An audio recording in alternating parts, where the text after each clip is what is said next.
Happy New Year and welcome back for another video. Little bit more content from my couch today. Why? Because after my video last week on mental practice, some of you have asked me whether I could actually give you a sort of real-time demonstration of what mental practice looks like for me.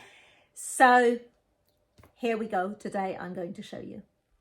The piece I have picked for this little demonstration is an absolute rite of passage for any cellist, and that is Breuil's Sonata in C major.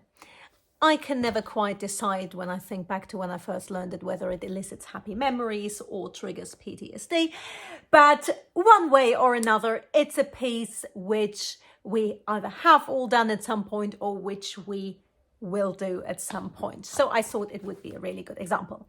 Now, why am I wearing headphones? Because it should really go without saying that the first thing we want to do when we learn a new piece is to listen to it, and not only with our cello part in front of us, but indeed, as you can see here, I don't have the cello part in front of me.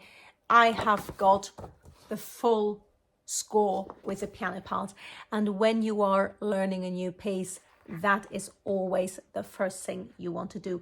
Listen to it with the full score in front of you, so you know not only what we're doing in our part as cellists, but how that fits into the whole. Now, that step you can do in your own time. I will post a link below to what I think would be a good recording to listen to. So let's dive in straight away with the first step of my mental practice, and that is rhythm. So the first thing I'm going to do now is to put on a metronome. I have set mine to 104, which is a decent speed for the piece, but of course, if you're completely new to it, you might find that you need it slower in order to process it, but just for the sake of time, I thought we will go with that speed. And now I'm going to simply very, very roughly sort of sing my way through the piece. Of course, some of it is going to be too high, some of it is going to be too low, but it doesn't have to be, you know, you're not auditioning for choir here. You just want to get the hang of the rhythm, yeah? So let's count a couple of bars in. 1, 2, 3, 4. 1, 2, 3.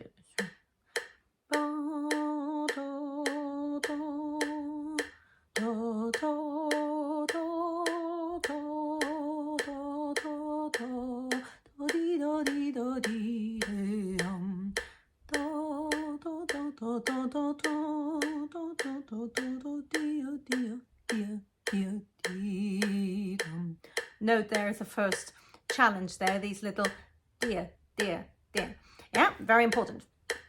Okay, let's go on. 3, 1, 2, 3, 4.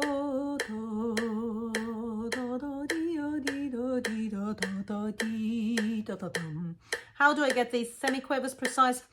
You want to do what is called subdivision. You want to fill the dotted crotchet with quavers. So yum bum bum ba da dum. Yeah? Da da dee da dee da da da yum bum ba da da dum. And then it's ya ba ba bum, and it'll always be right.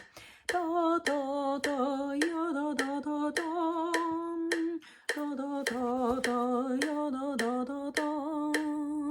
Da da da. Again, here the trills, maybe in the first instance, you can leave that out, and instead da da da ya da da ya da dum. And as before, subdivide da da ya da da da yum ba da ya da da da yum da dee da da da dee dum dee da dee da da da dum bum bum bum bum bum bum bee Now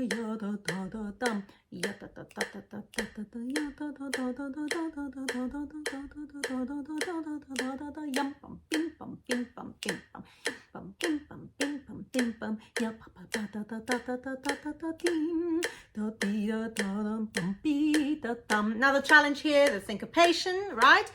So in bar 33,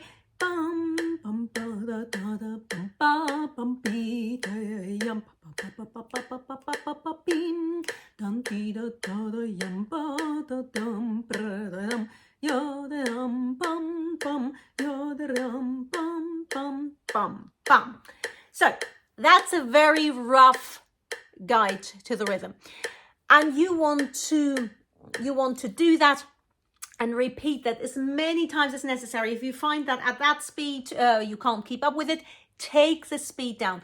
Take it down to the point where you can go through the whole thing. Obviously, I've only gone to the end of the exposition now, just for time purposes, but where you can really go through the whole movement without having any rhythmical hang-ups. Because I can guarantee you, if you have a rhythmical hang-up without the cello, you will have 20 of them with the cello.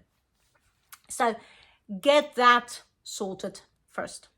Step 2 is bowings. So we go right back to the start, and now I look at the part and I look at and I really try to sort of mime out essentially what the bowings are going to be in context. Yeah. So we're going to go back. You can, if you like, put your metronome back on. Nothing wrong with that. So 1, 2, 3, 4.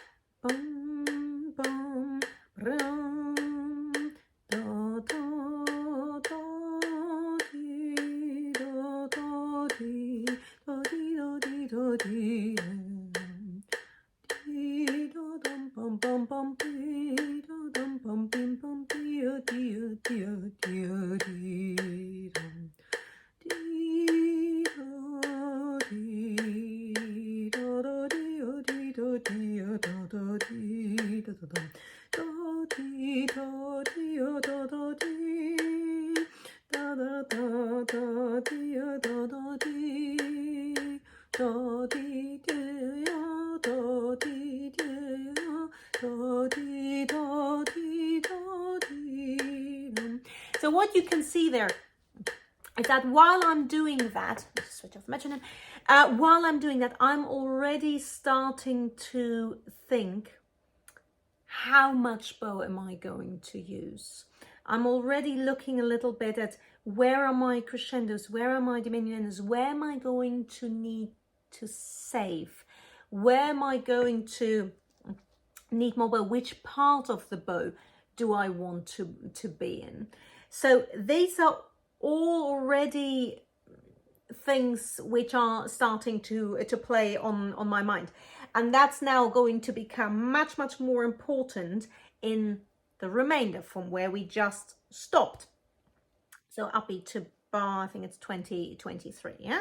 So if I put this back on, 1, 2, 3, 4.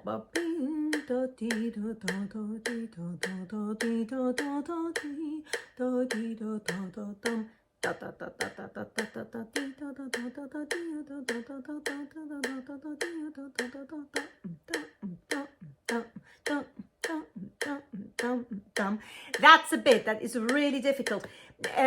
Changing between the quavers and the triplets, and especially the triplet bars with the sort of uneven slurs. Yeah, you've got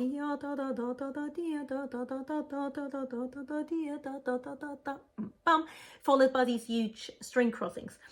So those are already things like that you want to work out. For instance, in these triplet bars, you want to see exactly here what do I need to adjust in the bow. Yeah. So obviously, if I use the exact same bow speed for every note, you're going to find you run out. Yeah. Okay. So on that first note, I'm going to need a little bit more. On the slower back, I'm going to need to save a bit. So those are already all things that you can work out before you are actually anywhere near the cello. Yeah, so that is the bowing part of it. Now the final part, the visualization part, goes a little bit further, and obviously some of that will come in, well, both before you actually start practicing on the instrument, but especially also once you have already been playing and you kind of know where perhaps the pitfalls are, where you need to think about what. Yeah, so now I really want to build a kind of 3D model of the music in my head, and that means I also want to constantly be aware of what is going on in the other part, what is going on in the piano part. Yeah, so when we're going back to the beginning, so I really want to play those little piano links sometimes between our phrases, like we have right in the second bar. Bum, bum, yum, bum, bum, bum, bum, dim, bum. Play that every time you practice it. Yeah, for instance, we also want to think about dynamics. And there we're coming back a little bit to the bowing. How much are we going to use? When are we going to grow in the bow? How does the whole thing come together? So the idea really with that step for me is that by the end, I pretty much want to be able to play the whole piece through. If I lie in bed at night, I close my eyes, I want to be able to play the whole thing through, cover to cover. And once I can do that, not only does that actually mean I have gone a very long way to memorization, but it really means I have understood a phrase. Yeah, for instance, things that have slightly tricky bowing patterns, such as these triplet bars with the sometimes offset slurs. That's something which I will do many times over in my head, to have the just, and again, over and over and over, until you feel in your head that you are no longer tripping over it. Yeah, if you can really stay well ahead of what's happening mentally, then you won't have a problem on the instrument. Conversely, however, if you try to do these passages in your head and you find that you get muddled up even in your head, well, you can be absolutely sure you'll get even more muddled up on the cello.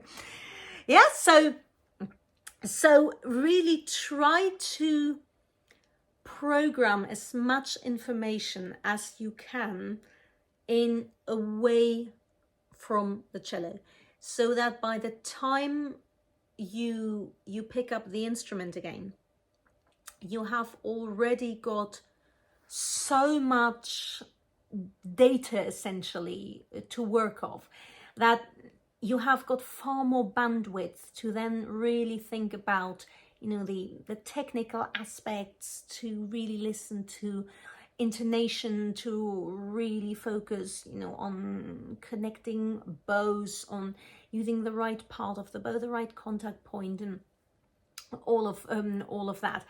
Because if we try to figure out all those different layers at once, we're simply going to end up with massive cognitive overload, and you'll find it very frustrating, because you'll get absolutely nowhere. So I hope this has been a helpful demonstration, just on a fairly, for cellists, well-known piece of music. And yeah, give it a go, and I hope to see you soon for more. As usual, if you like these videos, if you haven't done so already, subscribe and don't forget to smash that like button, and I look forward to seeing you soon.